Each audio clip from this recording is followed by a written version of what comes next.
Enterprise Management 360. Hello and welcome to another episode of Tech Chat. Now, today I'm being joined by Dr. Sneh Khemka, who's the VP of Virtual Health at Aetna International. So welcome, Sneh, and thank you very much for coming on today's show. Thanks very much for having me. Very welcome. Before we get into today's topic, would you mind giving our viewers a bit of background on yourself?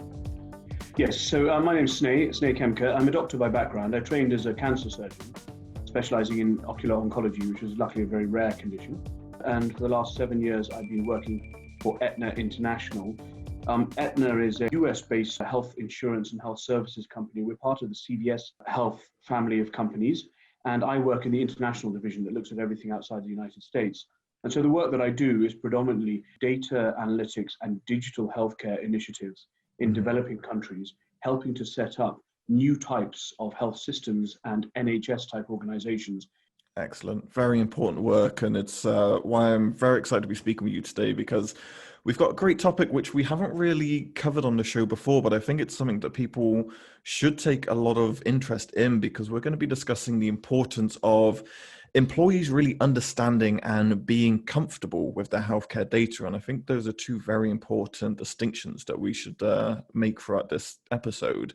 And I wanted to start the show by asking, from your perspective, what are the major concerns that employees have about their health data and really how it's protected? So the very first thing I'd say to you, Max, is that the role of the employer in helping to manage the health of its employees is changing.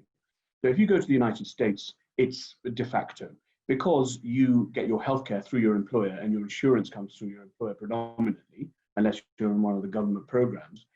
Your employer has a vested interest in making sure that your health is kept to the optimal level, both keeping you well, but also dealing with disease quickly and efficiently if you get it, because ultimately your employer is paying the check on the health insurance and they're losing time if you're not at work. And so that trend is increasing around the world. More and more employers are getting much more interested in their employees' well-being. And on the other side, employees are expecting this of their employer. They don't expect you just to provide an office and a nice environment or homework or whatever it may be. They expect you as an employer to be taking a real interest in health and wellness, giving benefits, giving access to tools and treatments and disease management and smoking cessation type of things. And that role is changing. And so as you go down this path, so the idea of health data and who owns your health data is becoming much more complex and actually much more difficult to navigate. I 100% agree with that. And it's interesting to see when we talk about who owns data, and a lot of people, we're all guilty of it. Those terms and conditions come up and it's scroll to the bottom and click accept. And that's so dangerous when we get into the field of healthcare and your personal information. So, and we're seeing a rise, you mentioned it there, we're seeing a rise in a lot of companies giving these services that people can just phone up or have access, which is fantastic. But it seems to be the preferred method for a lot of employees. But why is that the case versus these more traditional methods, which could potentially be more secure in your traditional GP surgeries? So there's two questions in there, Max. Let me tackle the first, which is about the ownership of the health data. So my fundamental belief is that you own your data. You as an individual own your data. And that data, whether that's how you interact on social media, what you buy, what you eat, or what your DNA is, what your genetic code is, you are ultimately the owner of that. And everybody else who's interested in that data are merely borrowing it. Now, not everyone has ascribed to that view in the past. And unfortunately, there's lots of companies out there that ask you to sign away the rights to your data. And that is fundamentally wrong. And I think the new approach that employers are taking and responsible healthcare companies are saying, no, you as the individual, you will own your data. All we will do is concierge your data. We will look after it. We will store it securely. We will interpret it. We will do things with it. And if you have the right permissions and the right guards in place, especially about security and anonymization of data, that helps significantly. So there's a big difference between identifiable data and pseudonymized or aggregated data. And so the new wave of companies which will arise and employers over the next 10 to 20 years are those that are going to be very specific about the consents you provide, very specific about security they put around your data, especially health data, and essentially work on the premise that you are in control of your data no matter what.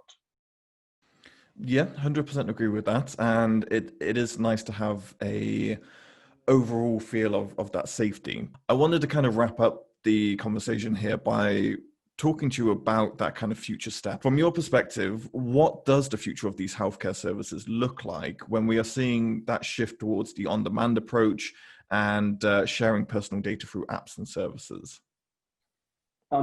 So it's a multifaceted question with a multifaceted answer. What we are seeing now is just the beginnings of what the next 20 to 30 years are going to herald. Now, healthcare always takes a long time to shift from traditional models, but with the COVID acceleration around virtual healthcare, I've seen a massive uptick.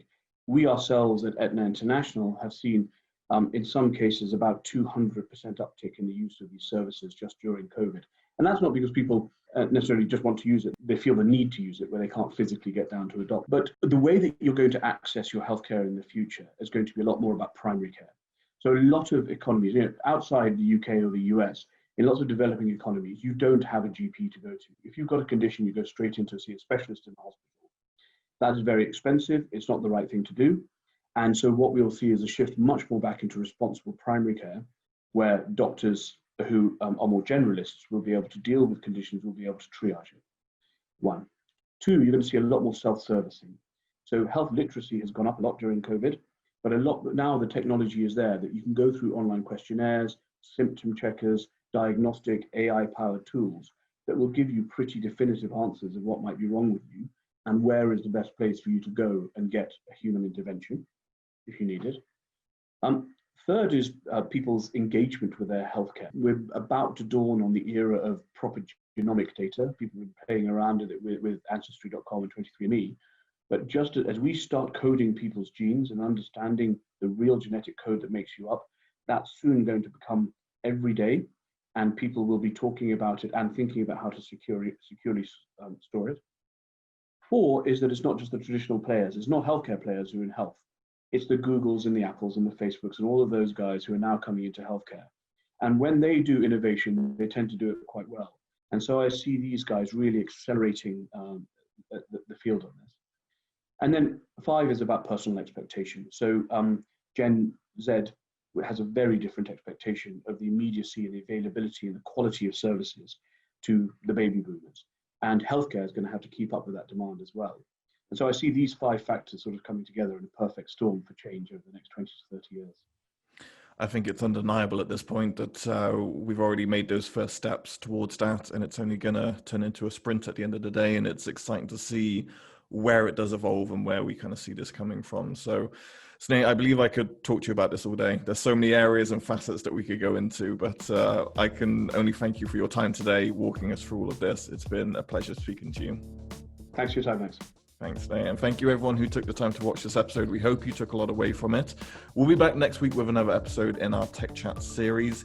If you'd like more information, then head on over to our website, em360tech.com. And of course, join in the conversation at em360 on Twitter and LinkedIn. We'll see you soon for another episode. Now, just before you go, I want to let you know about a great event that's coming up, UCX Now, and it's taking place on the 29th of September to the 1st of October. This is a must-attend virtual event that will address the key challenges and opportunities that have emerged in the unified communications and collaboration throughout the year. So it'll be super current and help to define or evolve your UC strategy for today's world. So make sure you register now at ucexpo.co.uk.